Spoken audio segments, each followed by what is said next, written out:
अगर आप अपना चेहरा, हाथ पांव और मुकम्मल बॉडी वाइट करना चाहते हैं तो आपको बहुत ज़्यादा जतन नहीं करने पड़ेंगे। आपने क्या करना है, कोई सा भी अच्छा लोशन ले लेना है और मेरी नज़र में सबसे अच्छा लोशन यही है जो आपके हाथ पांव को ब्लैक नहीं बल्कि वाइट करेगा। करना क्या है, वीडियो आपने मुकम्मल देखनी है। बहुत अच्छा फार्मूला बताने लगा हूँ। इंशाल्लाह आपके हाथ पांव, चेहरा और मुकम्मल बॉडी वाइट होगी।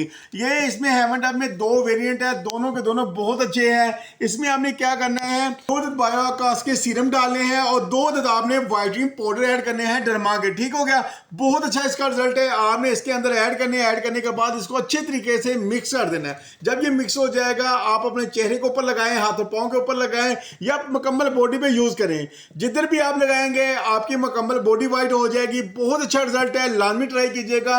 और इसकी ज्यादा प्राइस नहीं है, बहुत मुनासिब सी प्राइस है। अगर ये आप मुझसे मंगवाना चाहते हैं तो मंगवाने के लिए आपने क्या करना है, मेरा बायो से नंबर लेना है और मुझसे रब्ता करना है। वीडियो को लाइक